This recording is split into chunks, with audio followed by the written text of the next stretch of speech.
A atau B yang menang, yang warna biru atau merah, mereka sama-sama pro kripto sebenarnya. Dan itu memang menjadi hal yang positif. Karena kalau kita lihat every single time ya, US election and Bitcoin, it has positive correlation. Nah ini Grayscale juga baru rilis a new article.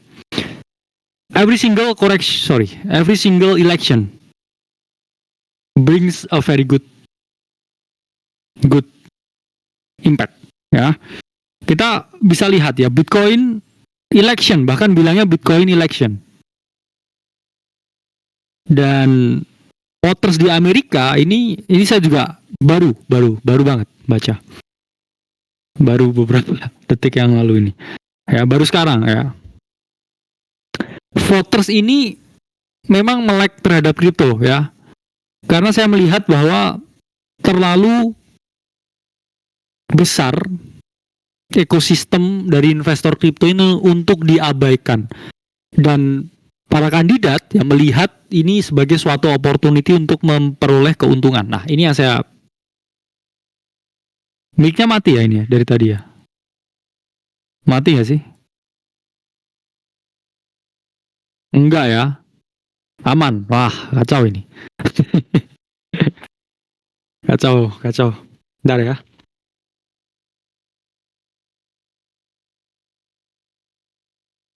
Up only enggak? Belum ya, belum guys.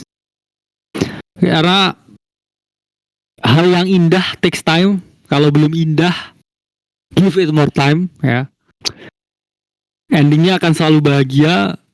Kalau belum bahagia, belum ending ya. Itu hidup saya ya. ya pantas mati. Speaker saya mati. Nah, nggak gitu loh ya konsepnya ya. Election time selalu bawa positive impact. Saya suka sebenarnya berpikir jangka panjang ya, karena komitmen itu harus jangka panjang ya, bukan tipikal yang komitmen jangka pendek, long term only ya. Karena a lot of positive news, a lot of positive impact untuk 2024 ya. Belum shaking ya dengan goyahnya portofolio. Karena the whole thing 4 bulan terakhir ini saya bilang satu kata tuh brutal ya di crypto market. Naik gak naik ya, turun gak turun ya.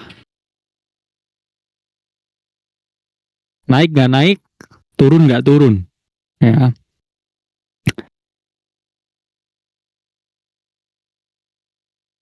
Nah, 47% investor ini udah cerdas ya. Ini saya baru baca sekarang.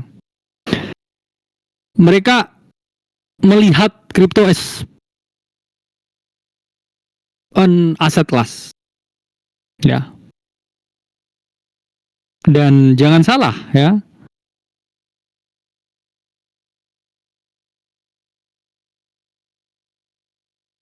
Ya, ini sudah jauh lebih melek ya di US tentang kripto. That's the first thing ya yang mau saya bahas. Market masih dalam keadaan greed. Nanti kita akan bahas secara teknikalnya. Tapi pemilu it means a lot, dan memang September ada possible rate cut. Dan kita harus melihatnya long term sebagai suatu kesempatan. Di sini yang mau saya garis bawahi indikator valuation ya. Dan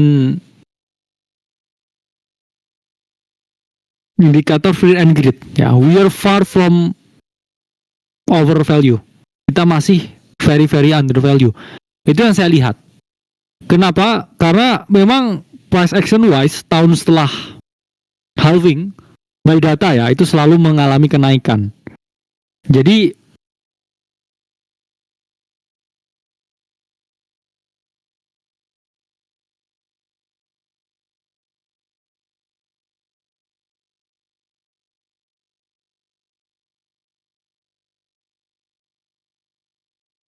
nge-lag ya.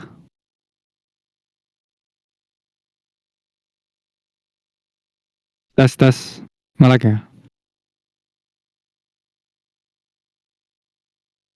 Aman ya. Wah, kacau ya ini. Oke. Dan ya, sekarang ya short term ya holder dari Bitcoin ini masih dalam positif guys ya. Memang tidak ya sepositif yang di sini, tapi masih di atas 1. It means holder jangka pendek ya. Ini mereka masih dalam keadaan profit per sekarang. Ya. Oh, ini apa dimatiin ya? Chatnya kayaknya agak rusuh ini ya.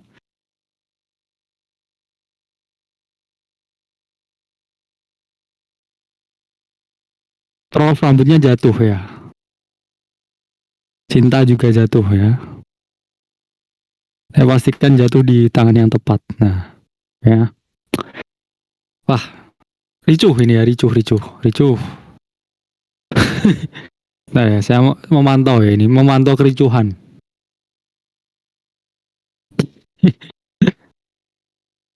Holder jangka pendek sekarang masih untung, guys. Ya.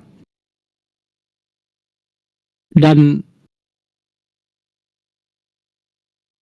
selain holder jangka pendek dan semua institusi-institusi ya yang membeli ETF, kita baru aja dapat ya berita bahwa Marathon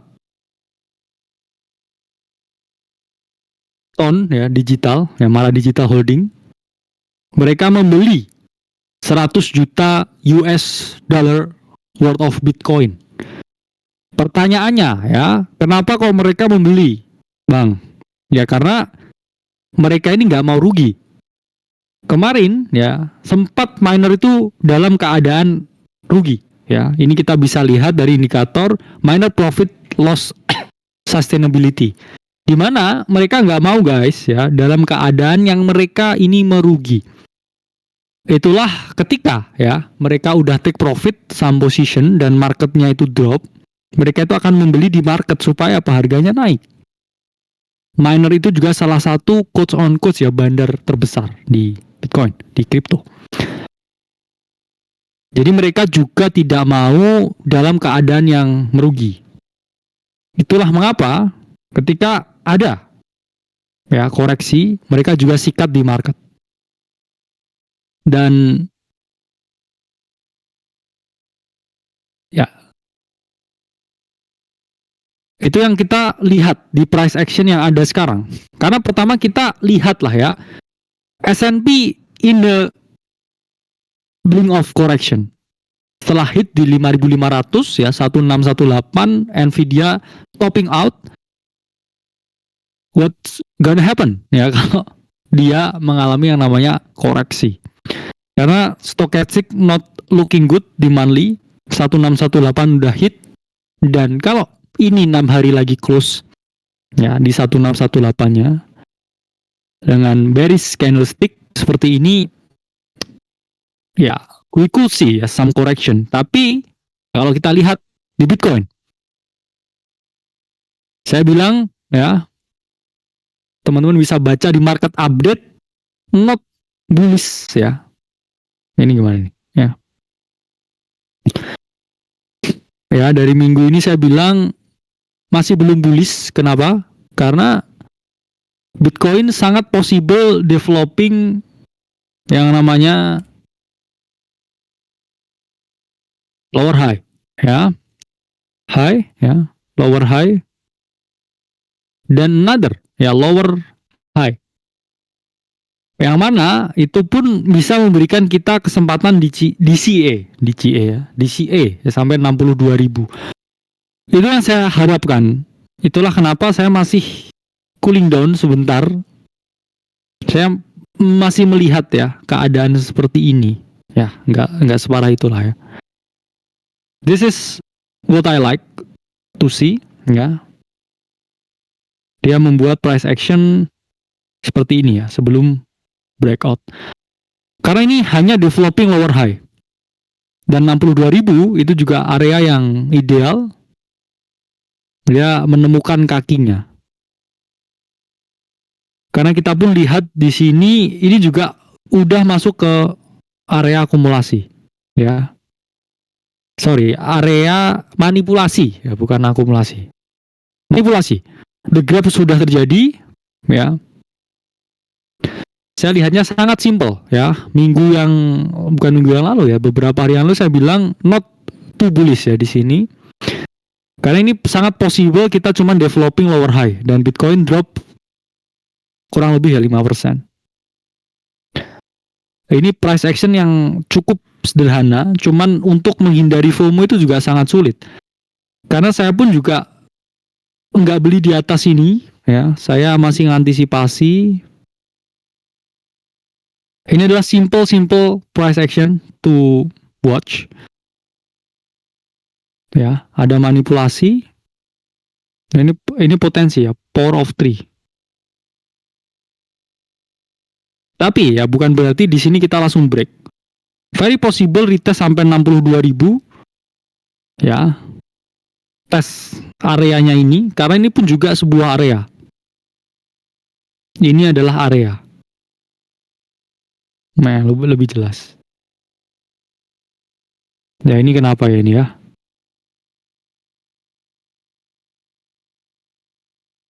Ini masih rusuh lagi nggak ya? Ya, jangan rusuh, oke? Saya kayak ini apa ngurusi anak TK ya. Nah, nggak tahu ini saya cuma punya satu kacamata ini.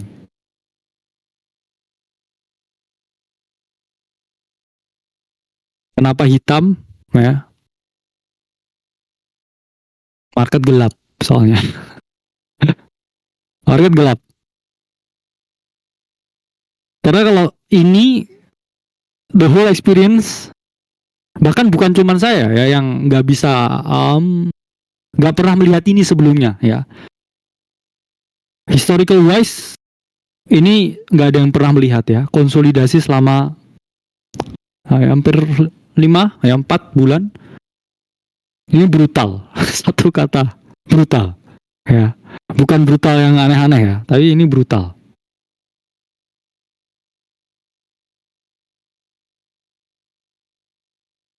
One word. Brutal.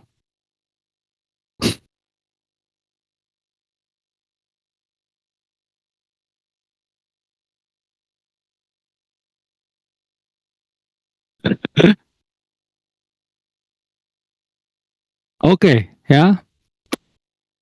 Could be some relief pump di sini. Memang, tapi bukan berarti massive up only karena di sini memang ada demand ya.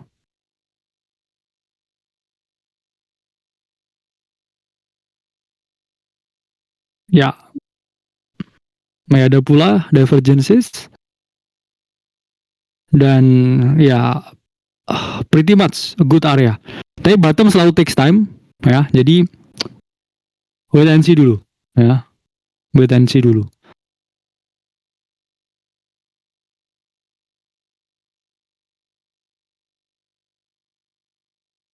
Nah, ini ada apa lagi nih ya?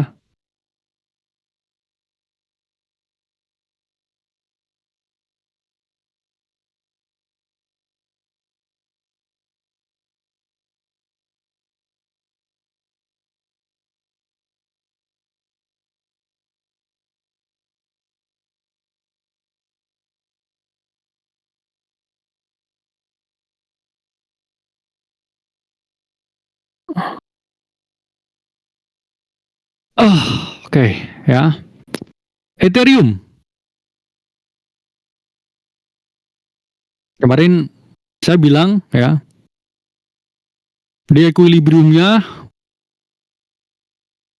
ETF mau diperdagangkan dan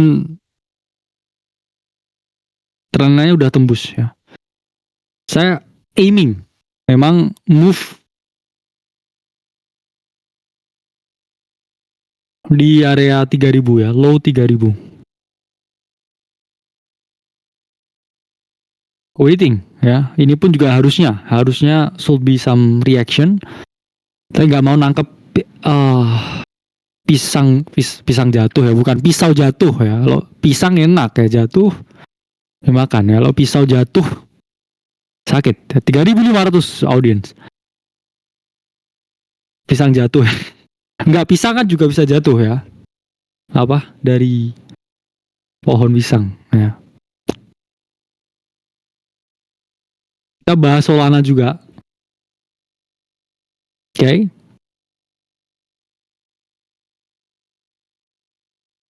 Buat yang apa ya ngomongnya ya? Kayaknya nggak bisa diomongin di sini. Oke. Okay. Meme Solana ya memang masih pampedak ya. Nice place ecosystem buat ya. Solana memang performanya lebih bagus dari ETH ya. Bahkan banyak orang yang ngungkapin investing di ETH sekarang vibe-nya udah kayak LTC di cycle sebelumnya ya. RIP Ethereum not yet. Kenapa? Karena kita lihat ya di total 2. Okay.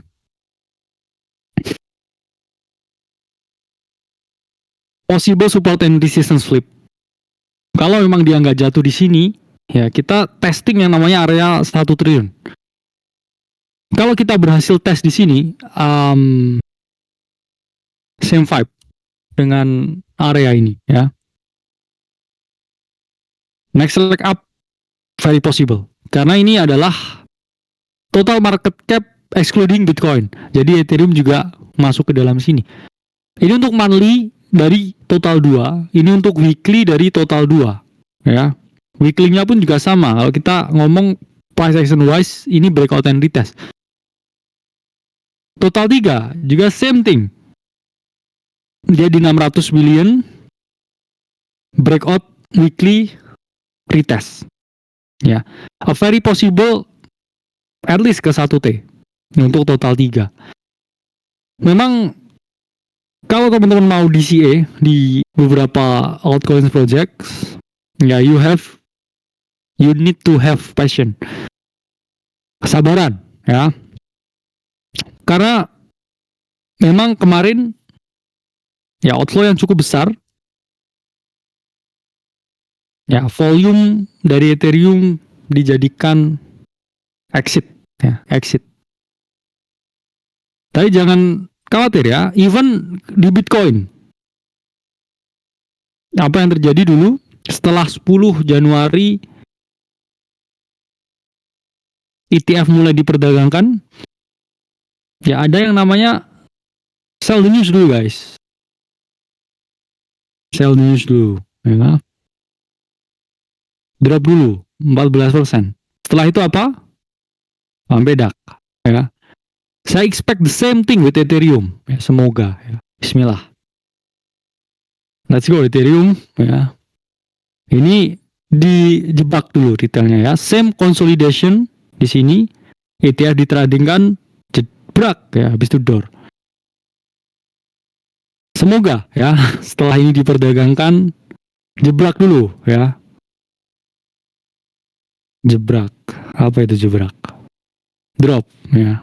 Jebrak gitu ya. 10%. Dan setelah itu ya setelah itu ya ke 4.000. Lebih lah ya. Ke 5.000. Let's pray.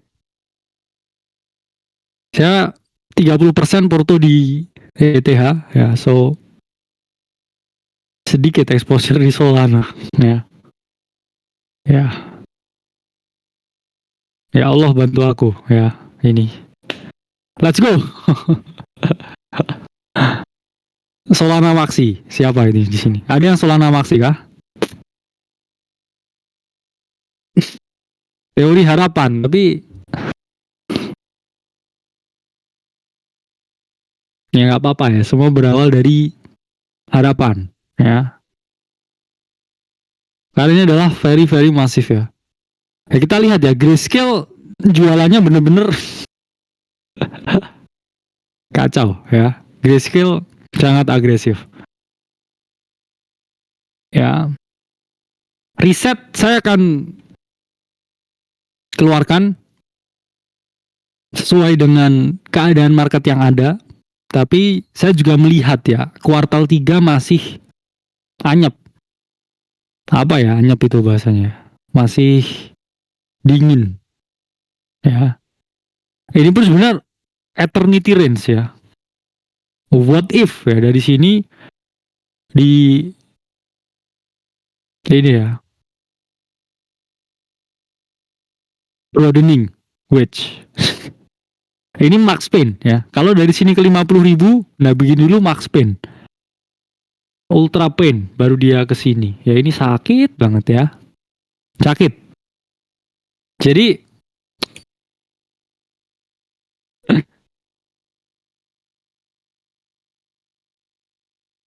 kasih counter pain ya. Saya juga pusing ya. Apa kita ini ya? Apa harus ada ini ya apa? Meeting offline lah ya kita ya.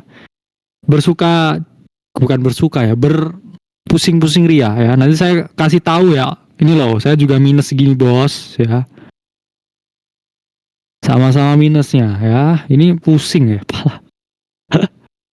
Tapi nggak apa-apa ya. Pengajian akbar.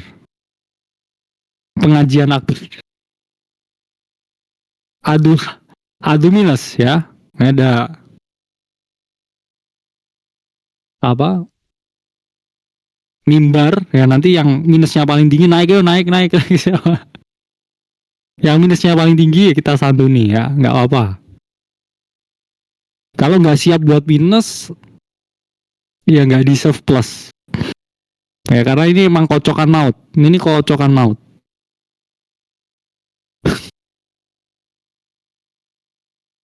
Saya juga nggak motivasi ya, saya juga butuh dimotivasi ya. Cobalah kalian ini apa menghibur saya ya. Kasih kalimat lah yang menghibur saya ya. Saya juga ini apa ke drawdown korban market.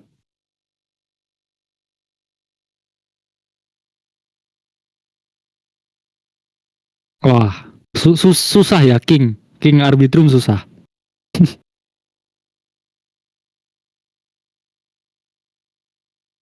Sulit saya ya. Sulit King. Oh, tahu ini saya biasanya nongkrong di highway, guys. Ya. Bukan ini ya, apa? Bukan highway jalan raya ya.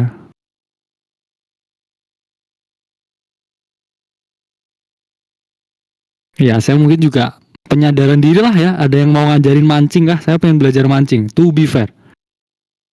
Ya. Pengen belajar mancing. Ya, badai pasti berlalu. Adakah yang jago mancing?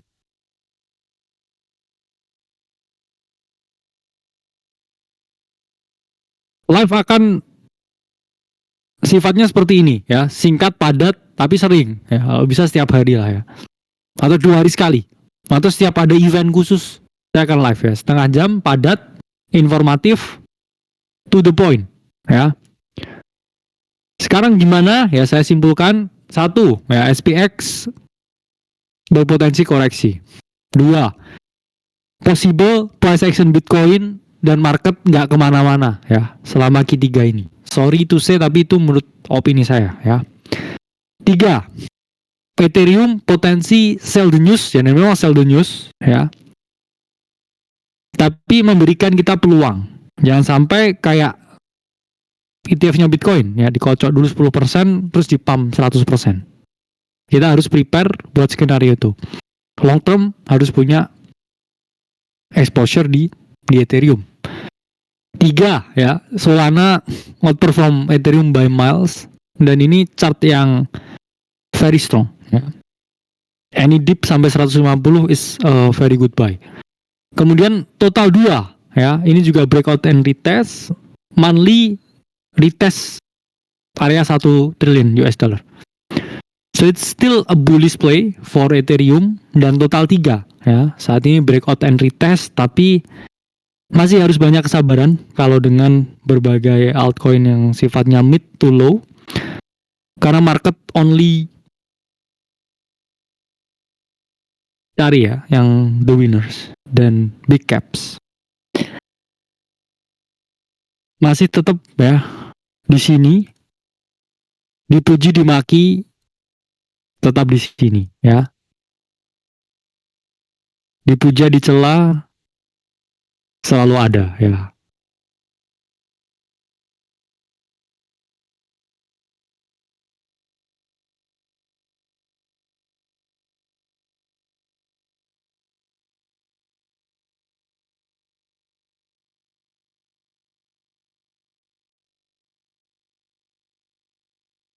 Oke ya, I think enough buat live hari ini dan sampai ketemu di live selanjutnya.